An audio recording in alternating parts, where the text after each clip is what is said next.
Hi, welcome back to Maybe Actually Museums Are For Me. I'm Alex Pavluk, your host of this podcast, and I'm in a very interesting location. I'm actually in Baton Rouge. I'm not at the museum in our usual recording space. I've been traveling for work, and my adventures have taken me not just to Louisiana, but also to Northern California, where I interviewed the incredible Sarah Sense. If you're not familiar with Sarah Sense, you should be. Her work is on view in the Montclair Art Museum right now. You can find it in Interwoven Power, Native Knowledge, Native Art. Her work, The Present State of the English, is there. If you have been to the museum, you've seen this work, you would know it to be a remarkable photo weaving. It's the most fascinating kind of thing, and it's uniquely Sarah's. It's a marvel.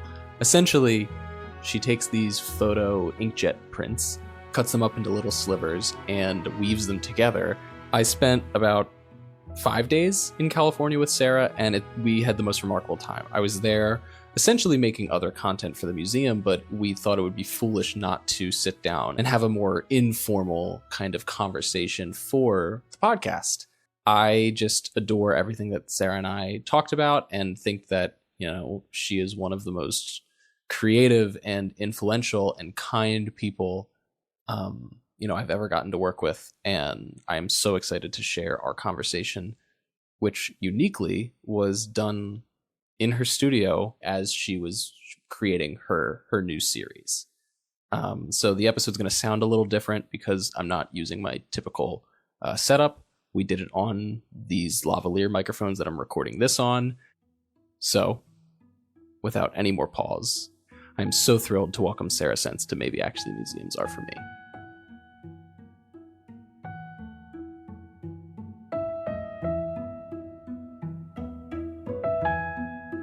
You hear the geese?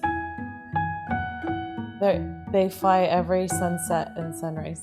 It's just been, you're right, so relaxing. And like while we were filming a little bit earlier, just, we kind of were getting into a little bit of a flow state, it felt like, and we were both kind of just in silence doing our things. You were cutting and I was filming, and I don't know, just like the birds were chirping. You could hear I think there was a rooster crowing a little bit, and it was just like this really surreal, magical, kind of quaint, meditative moment, and you get to live in this every day in your studio. And I think that's the meditative spaces that's exactly what I'm talking about when I'm like learning a new pattern or weaving, like going into like really deep spaces. I like to have the windows open and the door open, and there's so many different birds and little insects. There's just so much to hear, like even the wind and the leaves, but that's the exact space that I love to be in when I'm weaving. And it doesn't happen, every time I'm in the studio, because it has to be a day where the windows can be open, and it has to be, the temperature has to be right. And there has, the kids need to be out of the house. Yeah. And so I'm glad you got to experience that, because that's sort of that's like my bliss. Yeah. And that's a space, that's like a very special space to go into, to be like really thoughtful about what I'm doing, and be relaxed enough to not think about administrative parts of my work, or, such as like emails or even like Instagram, social media posts, things like that. So kind of get to let it all go in a way. I think this is a good time to note that, we're in your studio right now, as we kind of alluded to a little bit, and as we're having this conversation, this is kind of a first for Maybe Actually Museums Are For Me. I've done plenty of artist talks and stuff, and, we've had lengthy conversations, but they've all been these kind of formal sit downs with like proper, SM58 microphones and a Zoom recording kit. And right now we're doing this while you're actively at work, waxing prints, and such an exciting episode for me. And I'm thrilled that, we're able to do this and share our conversation with our listeners. So thank you again for allowing me into this space and being with you. I know when we were working a little bit earlier and filming, I had asked you, does anyone ever get to kind of be one-on-one with you while you're at work? And it was a pretty hard and fast no way. So I feel very honored and I thank you for that. But I did have you over for dinner. That's true. Yes, that's true. Before we did anything, because I'm like really big on trust and around my kids and everything. But I do my answer is that I have my mom come here and critique pretty much everything that I make before it leaves the studio. She looks at it, and it's an open door for my 3 boys and my husband. Yeah. So they're always welcome in. But the rule is, has to be kind and gentle and calm, and no negative energy. If there's something, if there's stuff that is going on, it has to be dealt with outside of this space. And absolutely. I think this has to be a space. It's like a thinking space too. It's not just making, it's meditative. Yes. I felt it today. Very meditative. And also it's a space to think and to be creative and to process. Cause I think so much, especially with the, my latest body of work, I Want to Hold You Longer. It was, processing the stories of our family, our ancestors, and all the trauma. And then to sort of access that trauma through the baskets, that's a hard space to go into. And it has to be, a quiet space. And I think part of that is that quietness is out of respect. And it's the most, for me, the most relevant way to honor those weavers and to honor their stories is, to listen. Yeah. And you can only listen when you're quiet. I've never heard someone put it that way, but that is really poignant. And that really resonates with me in a deep way. Well, I think also we've talked some yesterday and today about nature and nature's also the one, it's kind of the soul in a lot of ways of what you do. All of your work deals in nature, especially the recent work, that we've been printing out here together has been deeply entrenched in the natural world. Yeah. And I think that's that, having that quietness and the doors open and the windows open, that's, listening to the birds and listening to the trees and the wind and the leaves. And that's, that's also listening. And I find that is definitely a part of the process. Yeah. I think it the practice of observation is really, really important. And, it comes through when you, as, for me as a viewer looking at your work, there's so much to observe and to understand and to work through.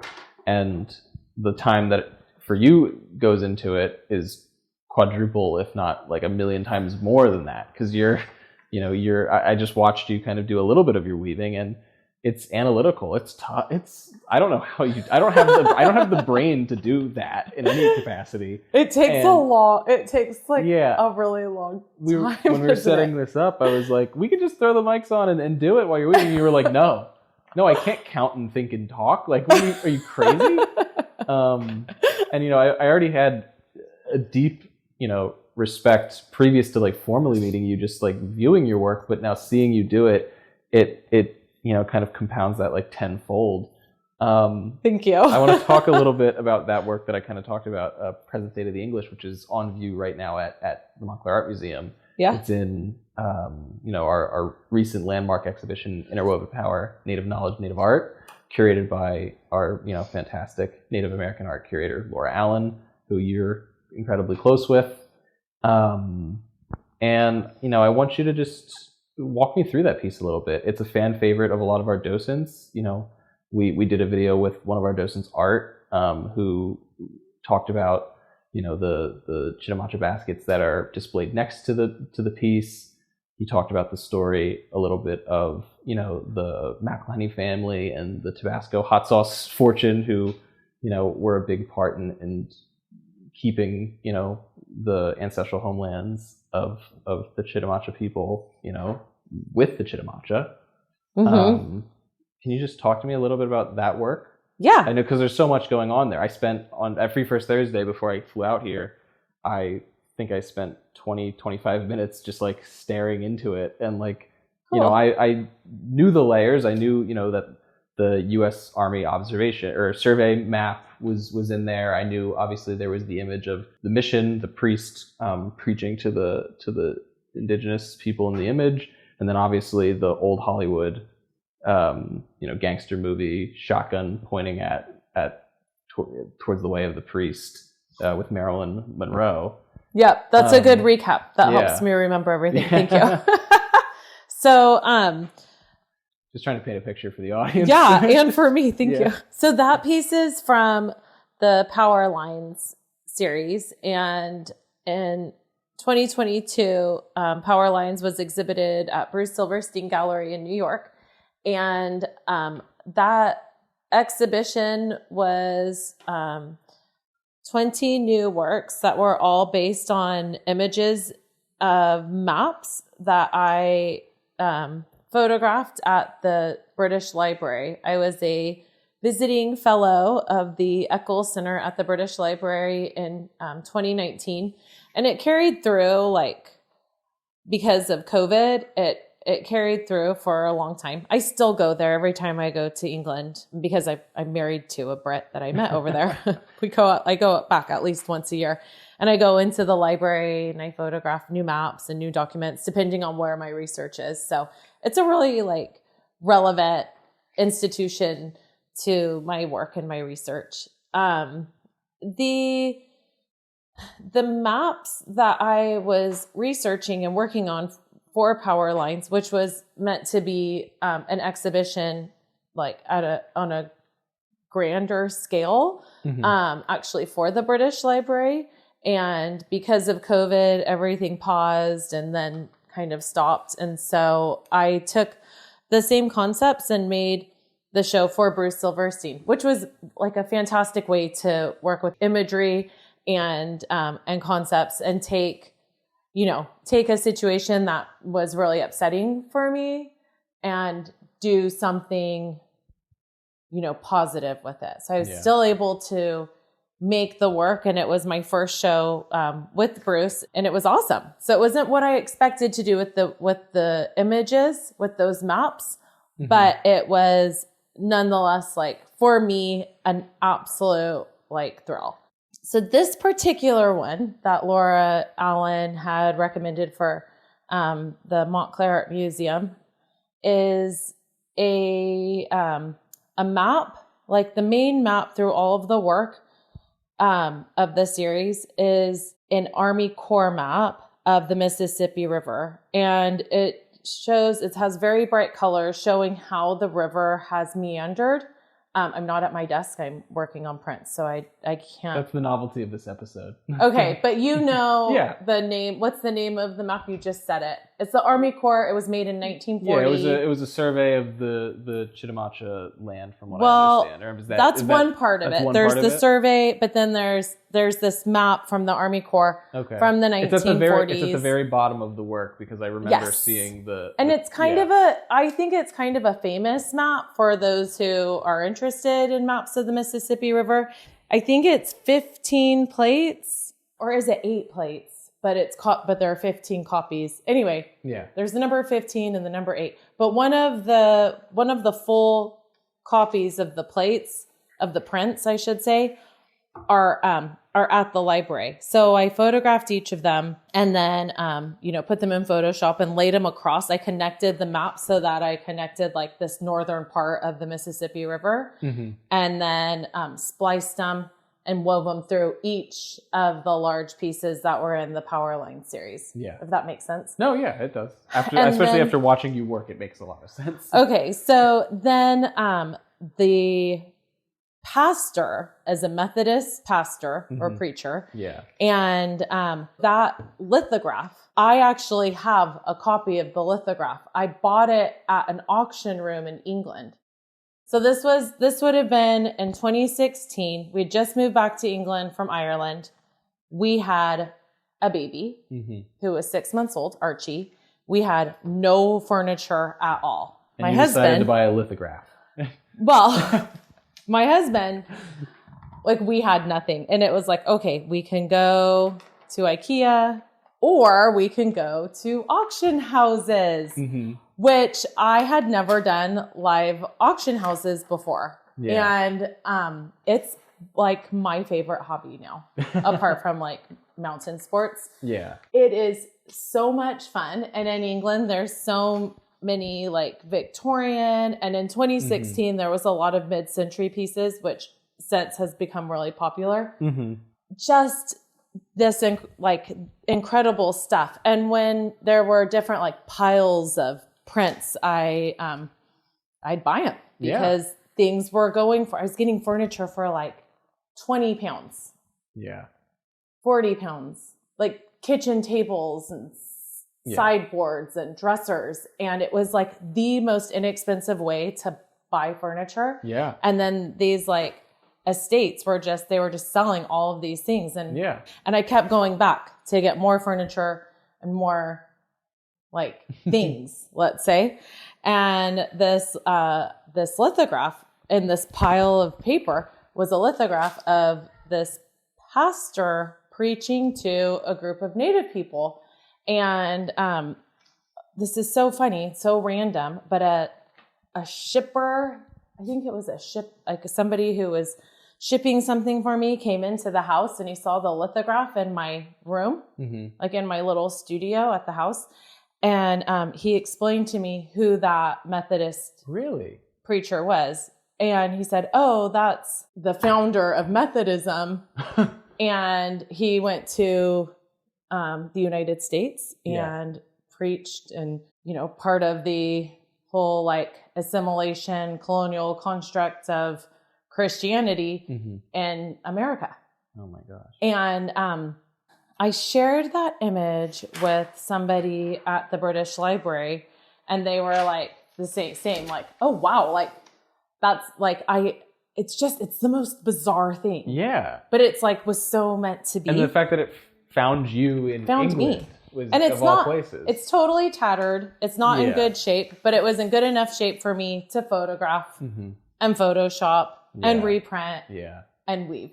Wow. And it's awesome. It's incredible. I love it. And the story, but it's like, you know, later in New York at the New York Historical Society, I was then also like exposed to a Bible that was written in the Lenape language, or it was like biblical like teachings. Oh. And so it's along that same concept that like, how do you get the information to the Native people, you know, to change them over to this religion, to further like separate from culture, from identity, from land, and to, you know, that's so indoctrinate. Yeah. Yeah.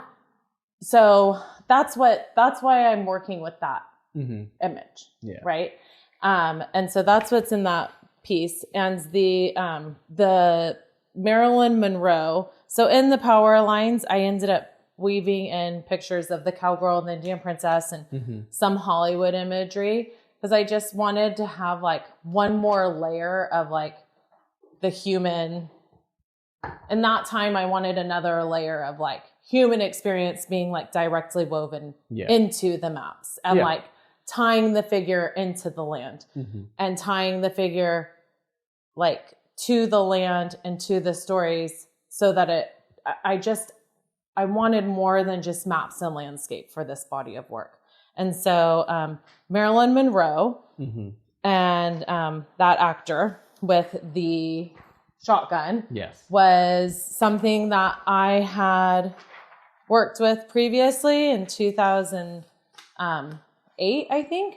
you know, the way that she's just kind of like looking outwards with the man that's holding the shotgun, and he has like his bullets on his belt, and he's shooting toward the pastor, and then underneath like the pastor and Marilyn Monroe and this actor and the shotgun are natives, like sort of looking up with their babies. Yes. It's women and babies, and there's like different regalia, and they're like sitting down and looking up toward the preacher.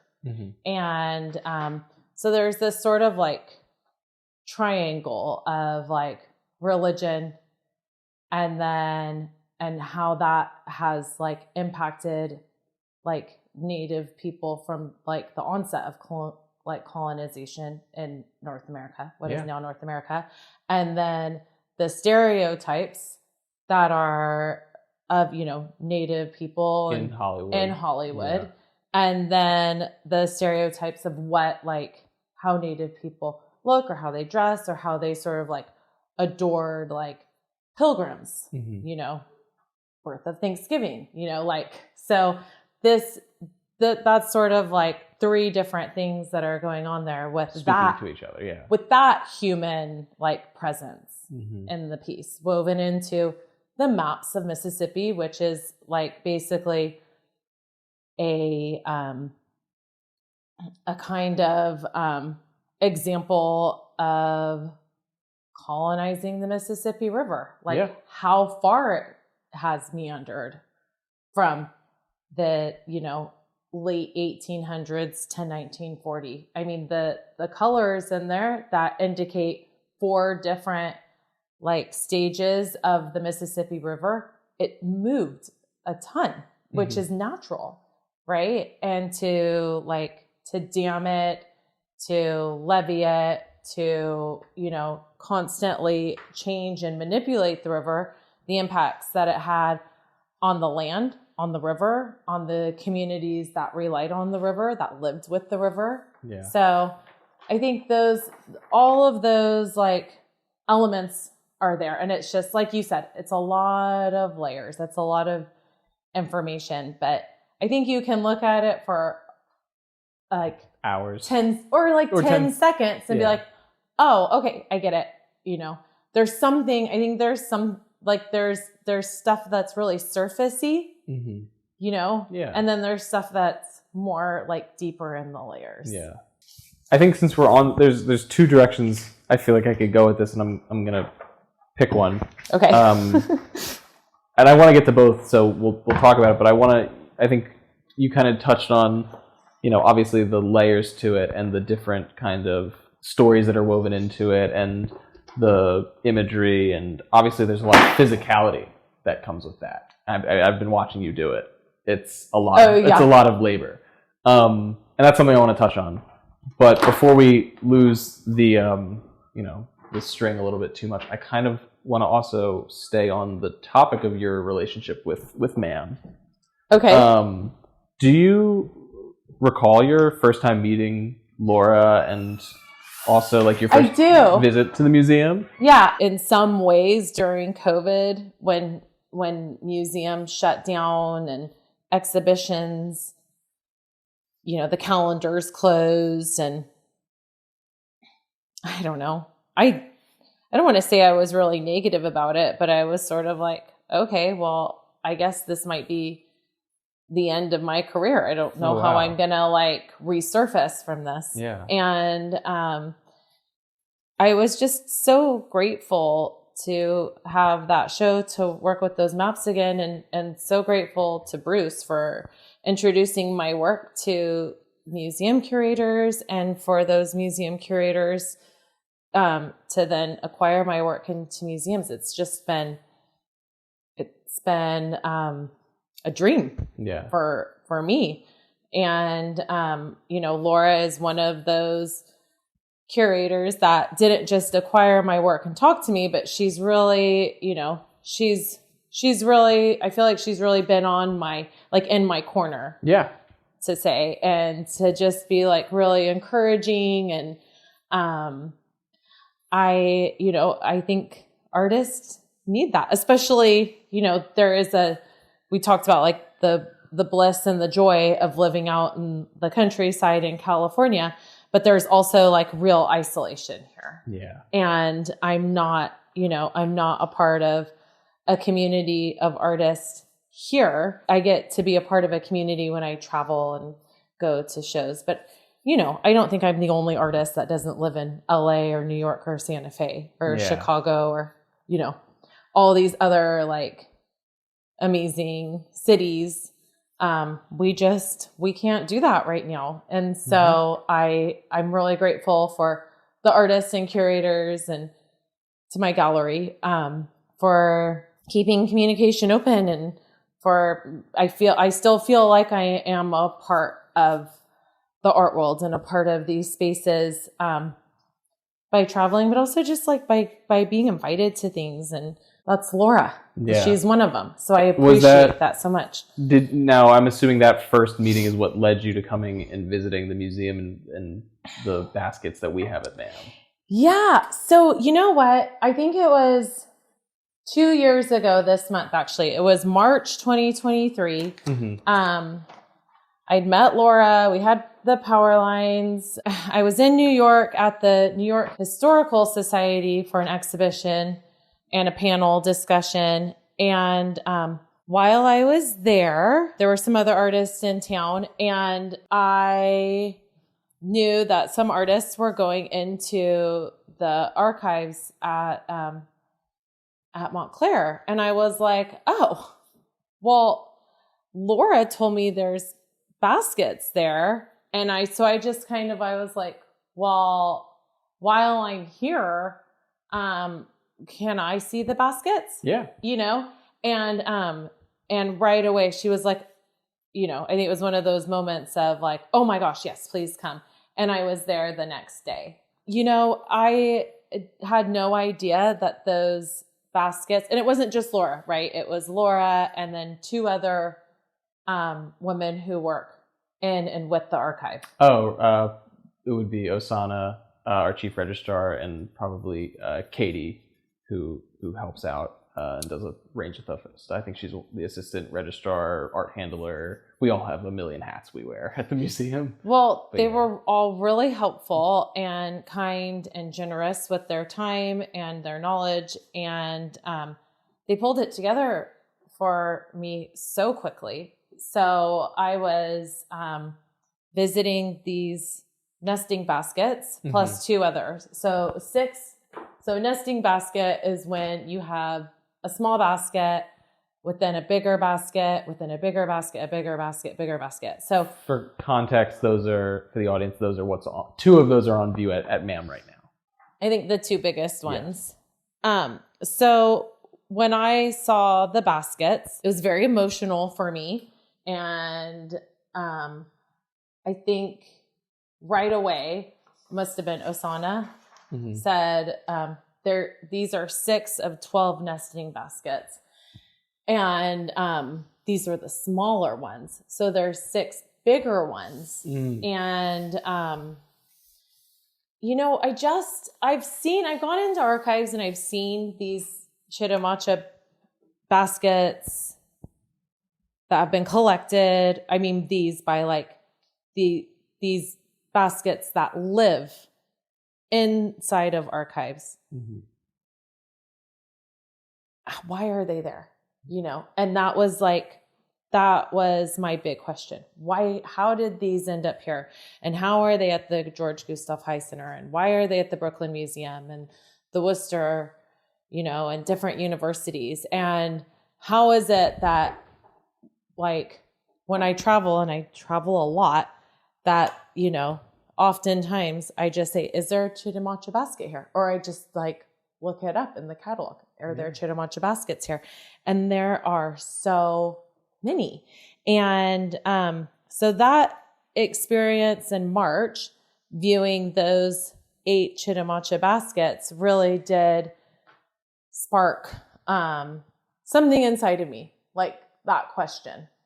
And around the same time, I had been in Denver giving a talk at the Denver Art Museum, and I was there for an opening for another show, Speaking with Light. And there were baskets there that were on display that John Lukovic had put up that were very beautiful. But I couldn't touch them because they were on an exhibition.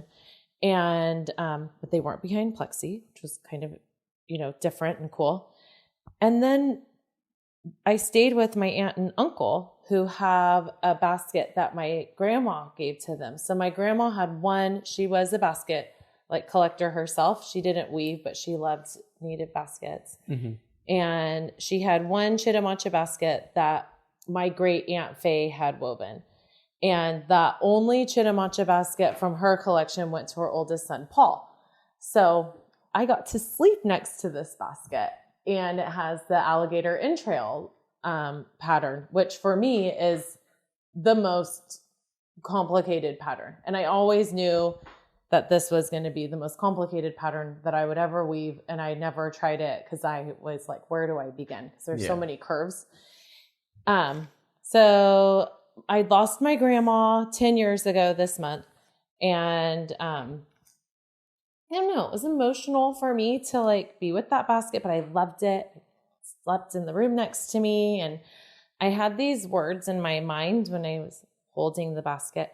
And it was, I want to hold you longer. And every time I said goodbye to it, was, I want to hold you longer. So later that same year, 2023, I went to the Brooklyn Art Museum with Dare Turner. And same thing. I saw her at the Armory, and I said, do you have Chitimacha baskets? She's like, I do. I said, can I come and see them? Next day, I was there with her viewing. It's becoming quite a theme. Every basket that I worked on for I Want to Hold You Longer, we set up the day before. It was the day for all three museums. The Worcester Art Museum was the same. Again, I was there at the Worcester Art Museum. I gave a talk. Mm-hmm. And then, Sarah, we have baskets here. And then they extended my flight, and I stayed an extra day so I could see the baskets and go to the antiquarian, the American Antiquarian Society. So it was totally all three of those archives. It was just set up the day before. Yeah. I mean, the nicest curators that you could possibly want to work with. Mm-hmm. Nancy Burns, Dare Turner, and Laura Allen. So I had that same thought when I was holding that basket at the those two baskets at the Brooklyn Art Museum. I want to hold you longer. Yeah. And it made me think not just why are these baskets here, but who wove these baskets? And that's been a question I've had, I think since right before I began weaving, when I started seeing the baskets at the Smithsonian and in New York, at the George Gustav High Center, I was who wove these baskets? And I even emailed the curators, why does it say weaver unknown? And that's changed, right? Yeah. So the exhibition at the Montclair Art Museum right now, it says weaver once known, rather than weaver unknown. Yeah. So that verbiage has changed, that terminology. So I think that experience that I had at Montclair with the archive was really the beginning of the I Want to Hold You Longer. It was all of it. It was Brooklyn. It was my grandma's basket. It was the whole thing.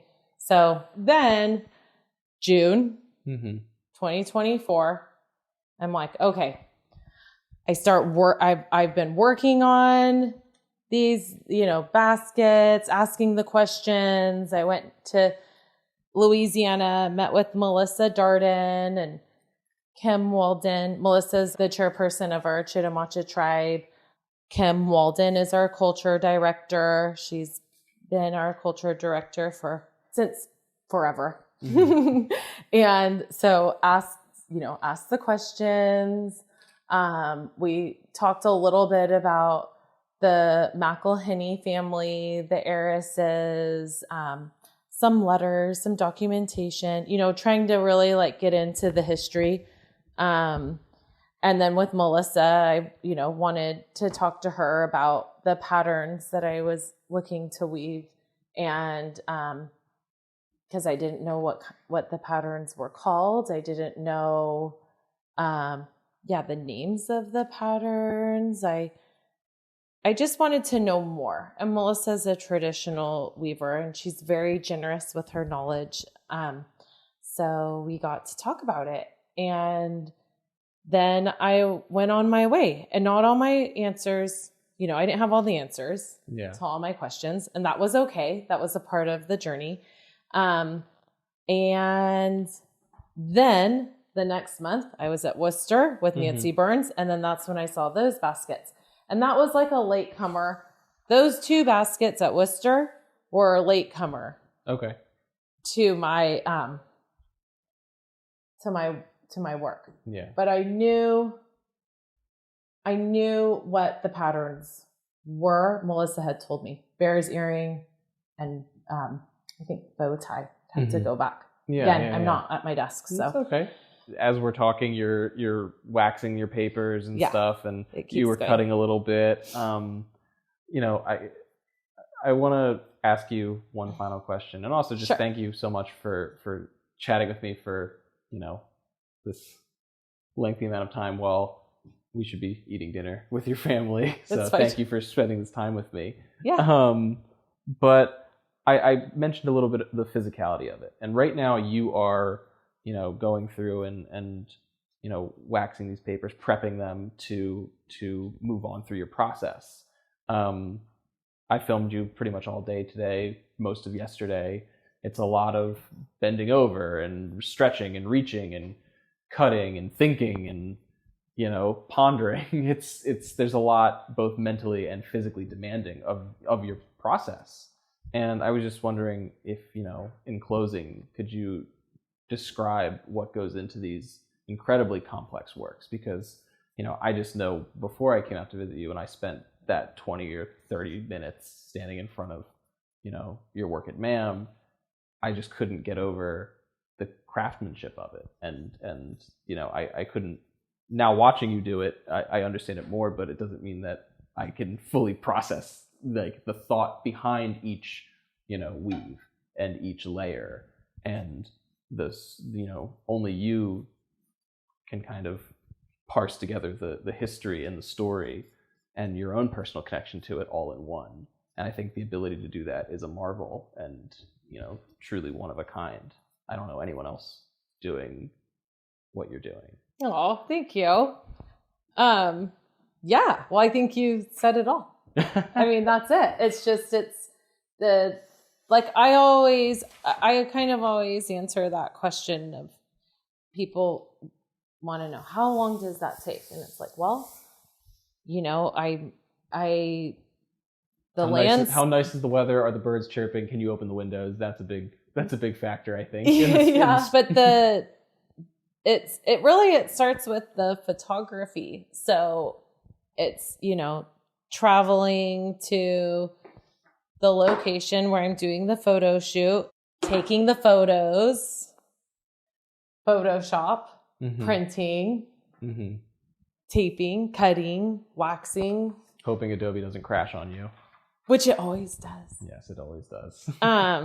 It's a process. And, and doing it all while being a mom. And I've gotten really used to just like jumping in and out of the studio. It's like, there's this thought that I've had, I think since COVID, and since because COVID wasn't just a pandemic for me. COVID was also an international move for me. And things changed so much, so quickly. And we also got pregnant, on accident, a wonderful accident, all at the same time. And so there was just so much change. And I remember having this feeling that it's not time is not about how we process time and how we process the time that we spend with the people that we care about, people that we love. It's like I had this realization that it's about the minutes. It's about the hours if you're lucky, but it's about the minutes. And I feel like my art has become the same way, where I'm kind of sharing my time with my kids, with my time with my husband, with my time with my art. And it all comes down to minutes. And, it can all go away.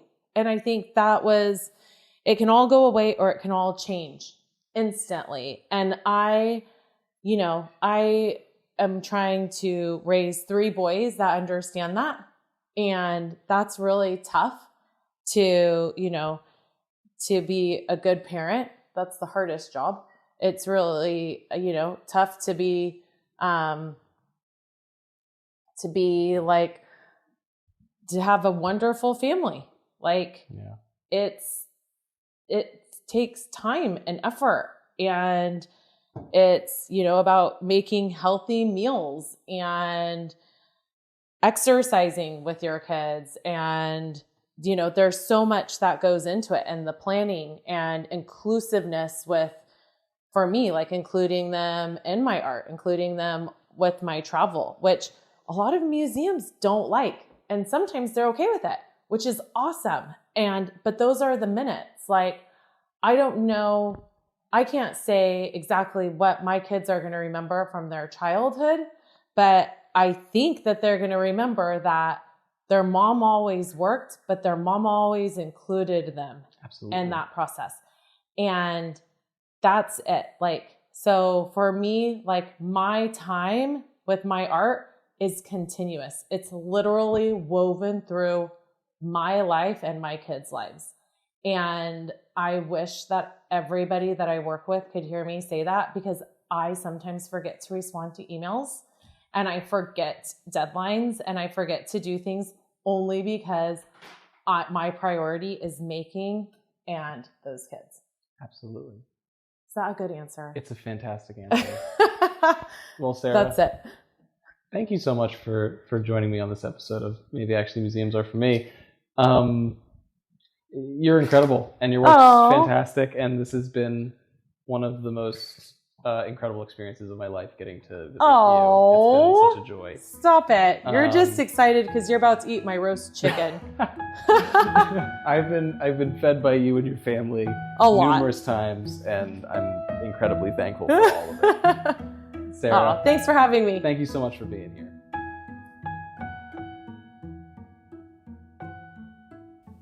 This has been Maybe Actually Museums Are For Me. Thank you so much, Sarah, for welcoming me into your home, introducing me to your family, allowing me to be, a fly on the wall in your studio. I know that's a rare thing. So I feel incredibly honored that you allowed me, into such a intimate and, vulnerable space. It was a remarkable experience I'll never soon forget. So again, this has been Maybe Actually Museums Are For Me. If you're interested in visiting Sarah's work at MAM, you can see it right now in Interwoven Power, Native Knowledge, Native Art. The museum is open Friday, Saturday, and Sunday. You can visit it any of those times, maybe come on a free first Thursday. Please, rate and review this episode and all of our other episodes. Subscribe where you listen to podcasts. Your support means so much. So, yeah, thank you so much. This has been Maybe Actually Museums Are For Me.